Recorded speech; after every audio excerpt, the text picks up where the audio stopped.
우리 기도하심으로 수요 예배 시작하도록 하겠습니다. 기도하겠습니다.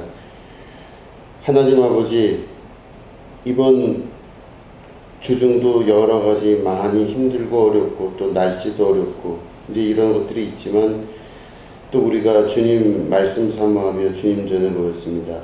이 시간 말씀하여 주시고 이 수요 예배 가운데 주님의 음성 듣는 귀한 시간 될 수 있도록 인도하여 주시옵소서. 하나님께서 이 시간 함께하여 주시옵소서. 감사드리며 예수님의 이름으로 기도드립니다. 아멘. 예, 우리 하나님 말씀 함께 보시겠습니다. 누가복음 11장 37절부터 44절까지의 말씀입니다.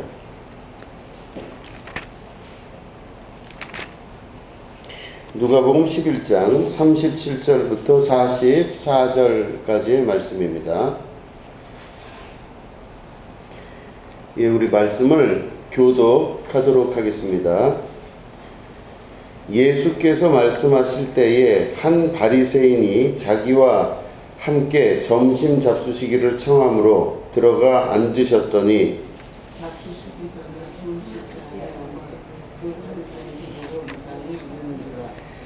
주께서 이르시되 너희 바리새인은 지금 잔과 대접의 겉은 깨끗이 하나 너희 속에는 탐욕과 악독이 가득하도다.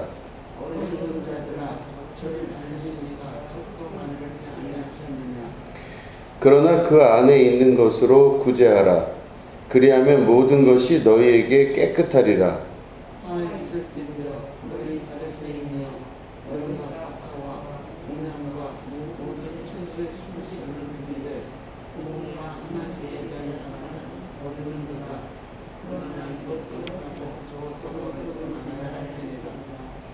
화 있을진저 너희 바리새인이여, 너희가 회당의 높은 자리와 시장에서 문안받는 것을 기뻐하는도다.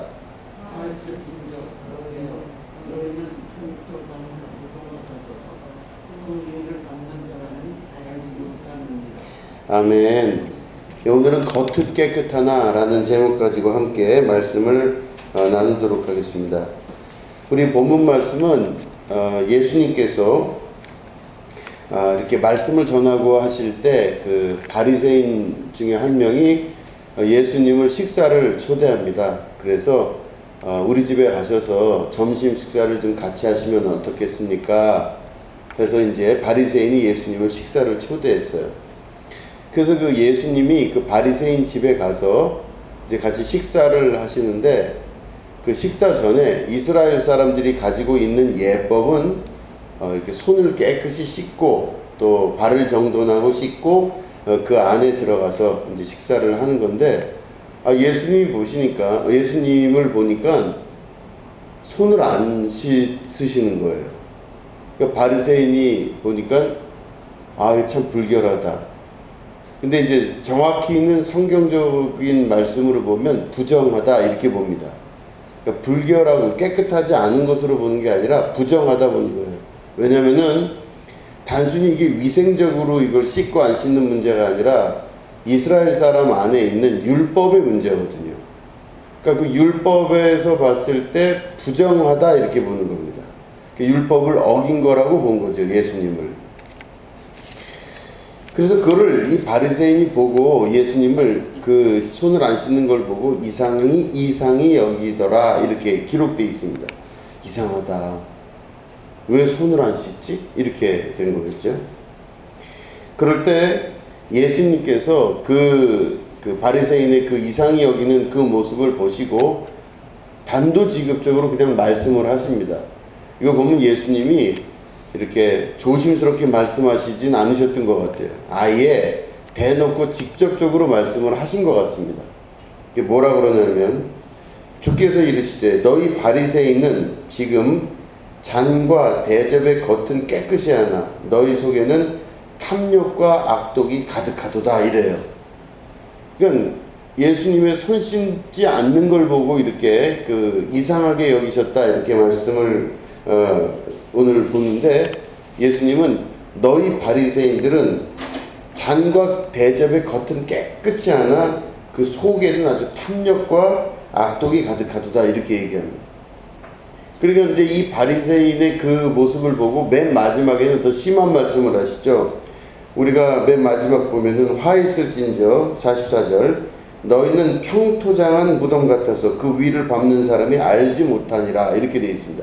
평토장한 게 뭐냐면요, 묘지를 쓸 때 이렇게 뭐 산소같이 만들거나 동굴을 만들거나 그런 게 아니라 그냥 평평하게 땅같이 만들어 놓은 거예요. 아무것도 없이 그냥 땅같이 만들어 놓은 그런 매장법이 평토장을 한다 그러거든요.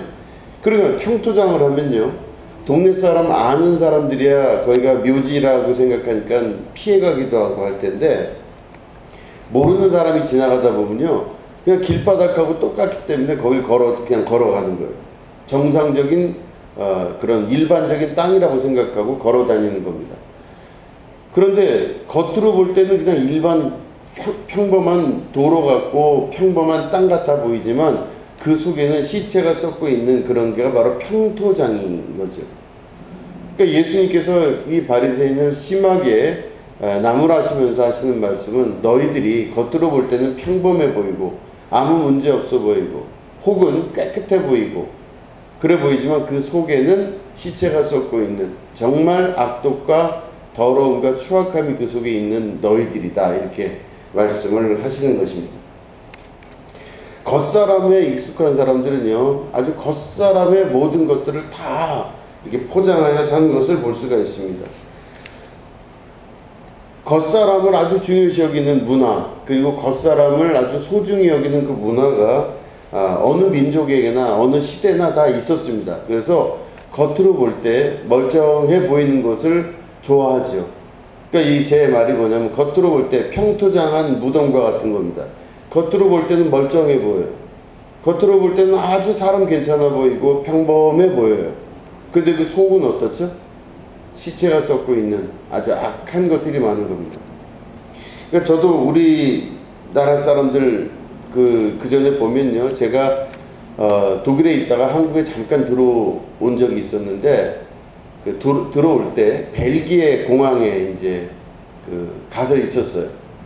거기서 비행기를 이제 독일에서부터 벨기에로 갔다가 벨기에에서 한국으로 이제 비행기를 타고 오는 건데, 독일에서 벨기에 갈 때는 뭐 별 문제가 없었어요. 그런가 보다 그랬는데, 벨기에 공항에서 한 3시간 정도를 머물러서 이제 한국으로 와야 되는데, 그때 보니까 한국에서 온 사람들이 벨기에 공항에 꽉 차 있었어요. 그러니까 한국인 관광객들 같아요. 뭐 수백 명인지 수천 명인지 하여튼 굉장히 많았습니다. 한국 사람들이. 거기서 이렇게 보니까 옷들이 얼마나 멋있는지 몰라요. 그리고 얼굴들도 얼마나 허멀겋고 다 이렇게 모양이 멋진지 몰랐어요. 그 보면은 그 한국 사람들이 입은 옷들이 너무 고급스러워 보였고 깨끗해 보였고, 그리고 아주 얼굴도 부유하게 이렇게 있는 그런 모습들이 많이 보였습니다. 그래서 보니까 상대적으로 저는 옷도 그렇고 생긴 것도 그렇고 이게 막 뭔가 이상한 거예요. 그래서 왜 그럴까 생각을 해봤더니 독일 사람들은 옷에 신경을 잘 안 써요. 독일 사람들은, 특히 젊은 사람들은 옷에 신경을 더 못 써요. 왜냐하면 그 나라가 일반적으로 저희들이 유학 갔을 때 들었던 규칙이, 젊은 사람은 젊기 때문에 돈을 많이 벌 수가 없다. 이게 아예 사회적으로 인정돼 있어요. 젊은 사람이 어떻게 돈을 많이 벌어요? 벌 수 있는 방법이 없다고 보는 거예요. 그럼 점점 연륜이 깊어지고 많아질수록 그 사람의 벌어들이는 수입이나 이런 게 많아지는 게 다 당연한 거였어요, 독일은. 그러니까 젊은 사람들은 옷을 좋은 걸 사서 입을 수가 없었던 거였습니다, 독일은. 그러니까 젊은 사람들 그런 문화가 있다 보니까 독일에서 대학을 다니거나 혹은 독일에서 젊은 사람들이 살아갈 때는요, 그 사람들은 패션 감각 같은 것들을 제대로 이렇게 멋을 부릴 수가 없어요. 옷 한 벌 가지고 그냥 계속 그것만 돌려 입는 거예요. 그러니까 독일에서 있을 때는 젊은 사람들 안에서는 옷을 잘 입을 수가 없어요. 맨날 똑같은 한 벌 옷 가지고 똑같이 살아가는 거예요. 그래도 별로 불편함이 없습니다. 그냥 그게 다 맞다고 여겼어요. 그러니까 거기는 젊은 사람들이 옷을 잘 입으면 오히려 이상하게 보는 문화였죠. 잘 못 입어요. 그리고 아주 단벌 신사같이 청바지 하나에 윗돌이 티 몇 개 이 정도로 해서 그냥 그 젊은 세월을 보내는 거예요. 그게 어느 부잣집 아들이건 어느 가난한 집 아들이건 큰 상관없이 대부분 그렇게 살아갔어요. 근데 그렇게 해서 그 젊은 문화에 익숙해졌던 제가 벨기에 공항을 오면서 한국 사람들의 옷을 보니까 말도 못해요. 너무 고급스러웠어요. 그리고 그때가 벌써 지금으로부터 한 30년도 더 된 얘기겠죠. 그게 이제 있다가 다시 제가 여기서 한국으로 왔는데 한국에 와서 보니까 저는 이렇게 말하면 좀 그렇지만 거지 같았어요. 와, 나는 왜 이렇게 거지 같지? 이래서. 한국 사람들이 입고 있는 그 옷, 그냥 뭐 이런 것들 다 보면 얼마나 대단한지 몰라요. 야, 이렇게 잘 입고 사는구나, 한국이. 근데 실제적으로 그때 독일이란 나라와 한국이란 나라의 이 경제 소득은 독일이 아마 한 뭐 대여섯 배 정도 더 잘 사는 나라였었습니다. 한국은 그렇게 잘 살진 못했어요. 그 당시만 해도. 한국은 옷만 잘 입었지 독일보다 그렇게 잘 사는 나라가 아니에요. 한국에 와서 보니까 차도 막 벤츠부터 해서 뭐 다 이렇게 좋은 차들을 젊은 사람이 막 끌고 다녀요. 근데 독일에 가면요, 그 사람들이 벤츠를 몰 수가 없어요. 젊은 사람들이 돈이 없으니까. 조그만 차예요. 그러니까 유럽에 있는 대부분 프랑스나 뭐 독일이나 이태리나 이런 나라에 있는 차들은요 다 조그매요. 크지가 않아요. 큰 차는 나이가 많이 이제 연륜이 쌓여서 돈을 어느 정도 모아놓은 그런 사람들이 그걸 타는 거지 젊은 사람들은 탈 수가 없는 겁니다. 젊다는 건 뭐 40대 50대까지 포함되는 겁니다. 근데 우리나라는 그렇지가 않은 거였어요. 그게 왜 이럴까? 그래서 그때 문화적인 큰 차이를 느낀 적이 있어요. 저만 그런 줄 알았더니 제 독일 친구가 독일에서 왔을 때 그 친구도 보니까 제가 봐도 아유 참 쟤는 거지같이 입었다 이렇게 생각이 들었어요. 아주 그 옷도 그냥 그렇게 입은, 그렇다고 너무 뭐 못 사는 집이나 이런 것도 아닌데도 그렇게 살아가는 게 그 나라의 문화였었어요. 근데 이게 보면 우리나라는 왜 그렇게 유독 더 심할까 이렇게 제가 생각을 해봤습니다. 이게 보면 우리나라 사람들이 갖고 있는 겉모양, 겉으로 보여지는 거에 대한 익숙함이 너무 우리나라는 심한 나라예요. 그 겉으로 볼 때 그 사람의 옷, 그 사람의 차량, 그 사람이 사는 집, 뭐 그 사람이 하는 뭐 이런 것들이 얼마나 중요한지 몰라요. 그러니까 겉사람의 우리나라 사람들은 굉장히 신경을 많이 쓰는 민족입니다. 겉으로 보기에 멀쩡해 보이는 거에 신경을 되게 많이 써요. 그 겉으로 볼 때는 아주 평범해 보이고 아주 멋있어 보이고 깨끗해 보이는 게 우리나라 사람들의 일반적인 특징이죠. 뭐 많이 하는 얘기가 호텔에 이렇게 차를 몰고 들어가도 큰 차, 세단 같은 차들은 내리십시오. 그래서 문도 열어주고 막 주차를 시켜주는데 조그만 차를 몰고 가면 그냥 저기다 갖다 박으라 이런 데잖아요. 그러니까 그런 걸 보면 우리나라 사람들이 겉으로 그 사람을 판단하는 게 너무너무 심한 나라입니다. 그러니까 겉으로 볼 땐 다 괜찮아 보여요. 그래서 사람을 판단할 때도 어떻게 하냐면은 그 사람의 겉사람만 보는 게 우리나라가 가지고 있는 아주 그 많은 특징 중에 하나예요. 그러니까 그 사람이 어떤 사람이냐를 알기 전에 그 사람이 어디 출신이냐, 어느 대학을 나왔냐, 어디 회사에 다니냐, 뭘 어떻게 하냐, 생긴 건 멀쩡하냐, 여기에 우리는 거의 초점을 두지 그 사람의 실제 어떤 사람인가를 알아보려고는 잘 안 해요. 다 겉으로만 그래요. 그러니까 겉보기에 멀쩡해 보이고 괜찮았는데 막상 그 안에 들어가 보면요 그렇지 않은 경우가 너무 많은 거예요. 거칠해, 허례허식 이런 것들이 너무 익숙하다 보니까 사람들 보기엔 다 멀쩡해 보이지만 그 속으로 들어가면 정말 아무것도 아닌 사람들이 훨씬 많은 거예요. 그러니까 우리나라가 사람에 대한 거품이 그렇게 끼어 있는 나라입니다. 그러니까 그 사람의 실제를 알지 못하고 겉으로만 그렇게 보여지는 사회이기 때문에 사회 자체가 그렇게 되면 계속 그 사람의 겉모습만 익숙해지는 그런 사람들로 바뀌기 시작해요. 그 전에 그런 얘기가 막 있었습니다. 뭐냐면 서울대 나오면요, 서울대 나온 사람이 사람을 죽였어요. 그러면 죽은 사람이 잘못한 거예요? 서울대 나온 사람이 잘못한 거예요? 여긴 뭔가 이유가 있을 거라 생각해. 사람들이 볼 땐 이 서울대 나왔으니까 저기 죽을 만한 이유가 있어, 죽일 만한 이유가 있어 이런데, 근데 어떤 사람이 이 배움이 많지 않은 어떤 사람이 만약에 사람을 죽이거나 다치게 했어요. 그러면요, 그 사람은요, 그냥 철창에 끌려가서 그냥 징역을 사는 게 그냥 막 스트레이트로 그런 일을 당하는 거예요. 그 왜 그래요? 그 사람이 갖고 있는 겉으로 보여지는 모양 때문에 그런 거예요. 그게 너무너무 심한 겁니다. 그러니까 우리나라가 그게 유독 더 심해요. 사람을 볼 수가 없어요. 그래서 그 사람의 학력, 그 사람의 겉모양, 그 사람의 옷, 그 사람의 겉에 걸치고 있는 많은 것들을 그 사람이라고 여기는 거예요. 그러니까 우리나라 사람들이 그러다 보니까 사람에게 실망하고 사람에게 실패하는 경우가 굉장히 많아요. 진짜 그 사람을 알지 못하기 때문에 제대로 된 관계가 이루어질 수가 없다는 겁니다. 그래 보면은 저도 이제 오늘은 이제 왜 독일 얘기를 많이 하게 되는데, 독일에 가서 보면 독일 사람들은 참 순진해요. 그래서 자기 속을 잘 드러내진 않지만 어느 순간 자기 속이 다 드러났다고 생각이 되면 그 사람하고 관계가 참 오래가요. 친구들이 영원히 가는 친구들이 많아요. 참 의리라고 굳이 얘기를 안 하더라도 순진하고 순수하게 자기의 속과 속이 만나면 참 오래 갑니다. 그 친구 관계가 오래 지속이 될 수가 있는 거죠. 근데 우리나라에서는 그렇게 되기가 쉽지가 않아요.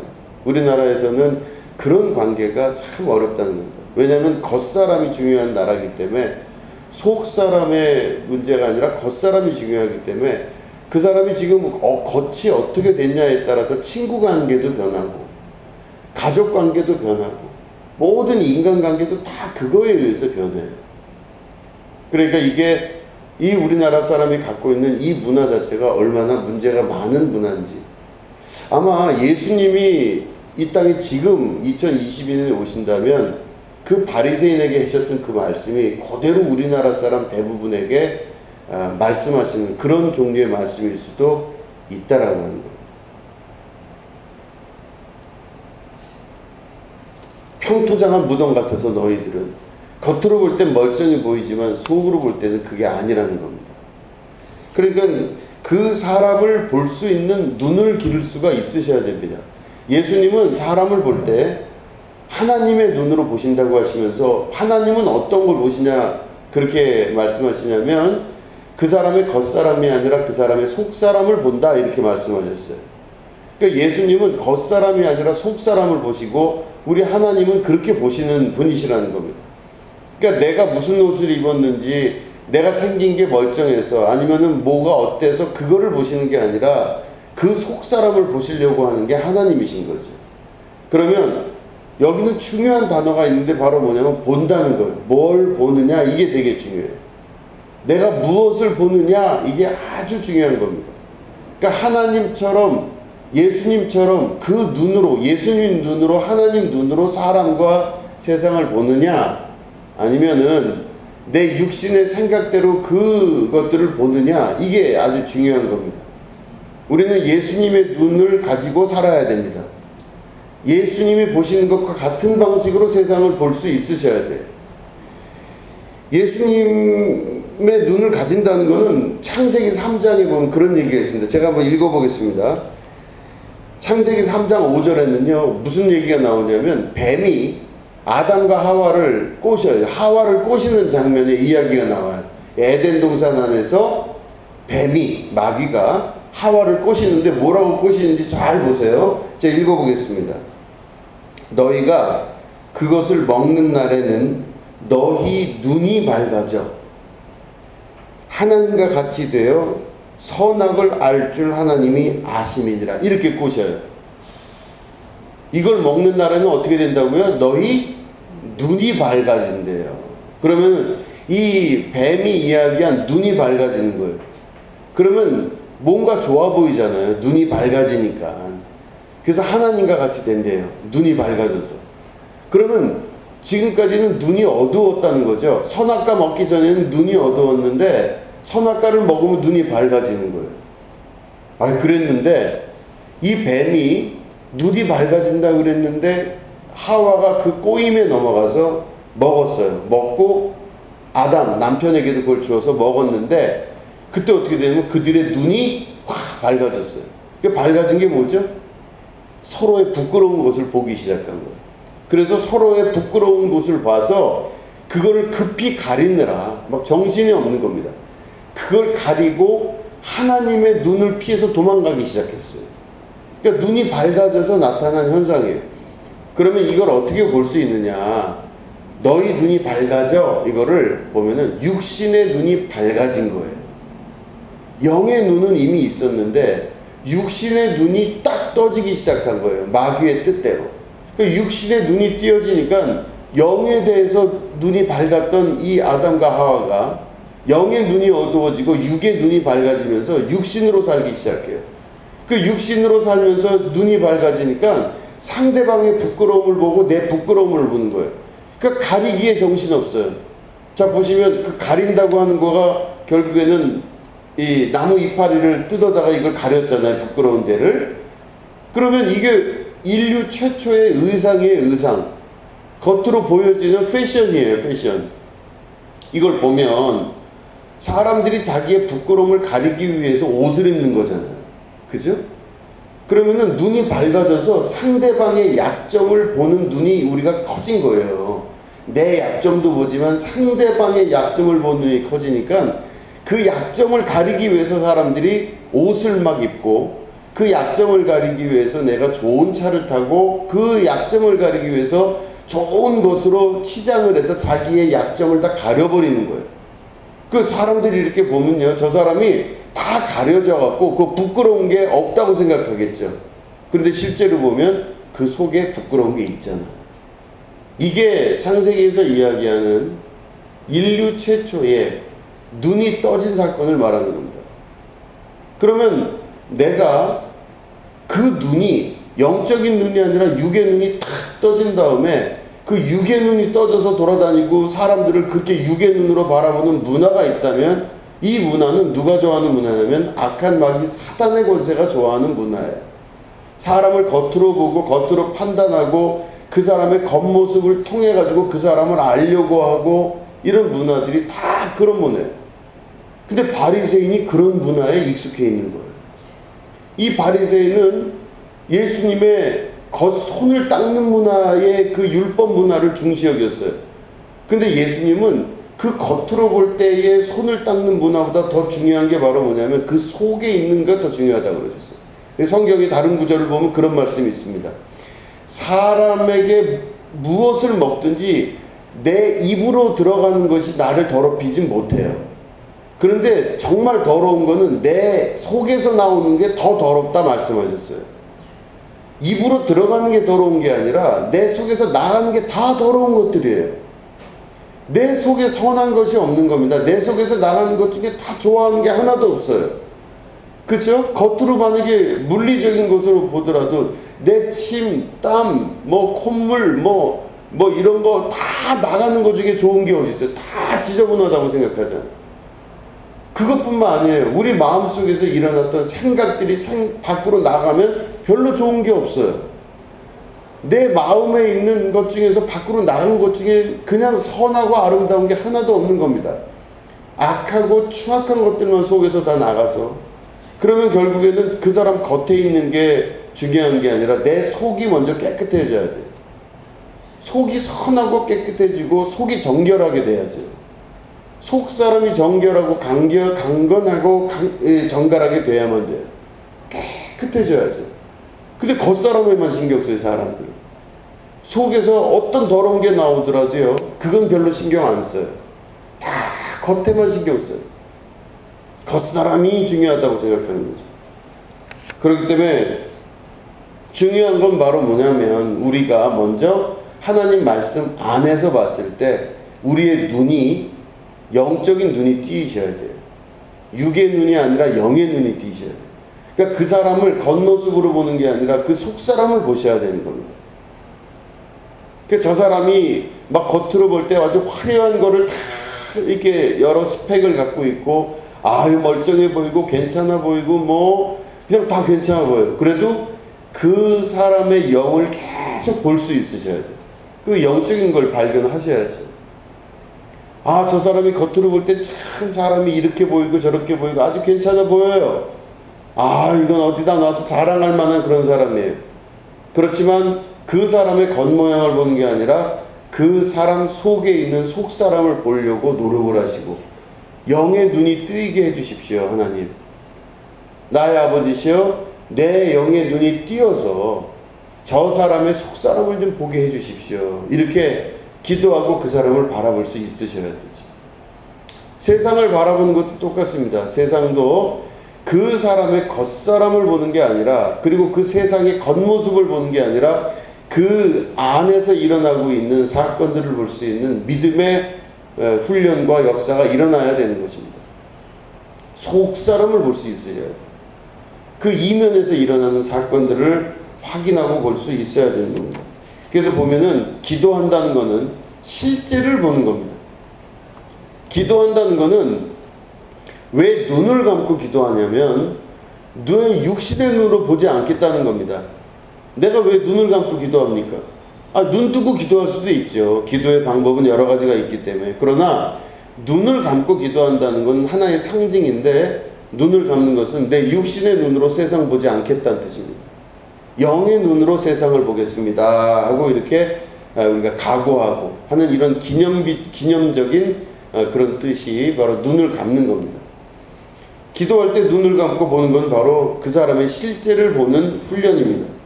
진리를 보는 것입니다. 그리고 내 육신의 눈을 감고 영의 눈을 그 순간 뜨기 시작하는 거죠. 이게 바로 하나님 나라의 질서고 우리를 향하신 예수님의 뜻입니다. 그래서 사람 볼 때도 그렇게 보실 수 있으셔야 돼요. 그죠? 그 사람을 볼 때 그 사람의 입에서 나오는 말을 듣는 게 아니라 그 사람 영혼에서 말하는 것을 들을 줄 아는 지적인 용모가 있어요. 이게 영적 지혜예요. 영적 지혜. 그래서 저 사람이 이렇구나 라고 하는 걸 알 수 있어야 됩니다. 근데 사람들은 다 겉사람에 골몰되어 있어요. 거기는 교회도 예외가 없습니다. 다 교회도 겉사람에 골몰되어 있어요. 전부 그렇습니다. 다 겉사람에 골몰되어 있어서 다 겉으로 보여지는 거에 신경 쓰고 그게 자랑인 줄 알고 그게 진짜인 줄 알고, 교회들도 그렇고 많은 신앙인들도 그게 그런 줄 알고 살아가고 있습니다. 예수님이 이 땅에 지금 오실 때 이게 나를 위해서 내 이름으로 만들어진 교회냐? 그렇게 질문하실 수도 있어요. 진짜 교회는, 또 진짜 신앙인은 무엇인가를 바라볼 때 영적인 눈으로 바라볼 수 있으셔야 됩니다. 겉모양에 신경 쓰지 않고 영적인. 그런데 사실은 그래서 저는 그럼 이제 앞으로 겉모양은 좀 신경 쓰지 말아야 되겠구나 이런 생각을 했었는데, 예수님 말씀 가만히 보니까 그건 아니에요. 여기 보면 우리 42절에 뒷부분에 보면요, 그러나 이것도 행하고 저것도 버리지 말아야 할지니라 이러셨어요. 이것도 하고 저것도 하라 그러셨어요. 영의 눈이 띄인다 그래서 육의 눈에 보여지는 것들을 함부로 다루라는 말씀은 아닌 겁니다. 겉모양도 신경 쓰고 속사람도 신경 쓰라고 말씀을 하시는 거예요. 그러니까 먼저 제일 중요한 거는 속사람이고 그 다음이 겉사람이지만 둘 다 우리가 최선을 다해서 신경을 써서 그것들을 바라볼 줄 아는 믿음의 결단을 하셔야 되고 그 훈련을 해야 된다, 이런 뜻이겠죠. 그러니까 먼저 해야 될 것이 무엇인가를 생각할 때 영의 눈이 뜨이셔야 됩니다.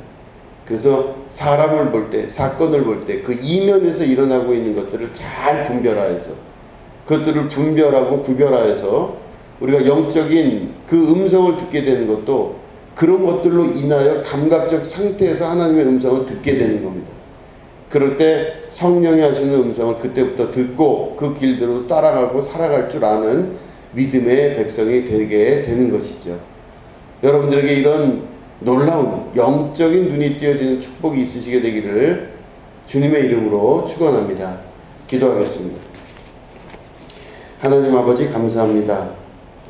겉과 속이 있는데 우리 주님은 속이 더 중요하다 말씀하십니다. 그러나 인간이 이 세상에 나면서부터, 에덴 동산에서부터 영의 눈이 죽고 육의 눈이 우리 안에 새롭게 떠짐으로 육적인 인간으로 변했다는 것을 말씀을 통해 배웠습니다. 우리의 육의 눈을 통해 살아가고 있지만 영의 눈이 떠지는 은혜와 축복이 있게 하여 주시옵소서. 감사드리며 예수님의 이름으로 기도드립니다. 아멘.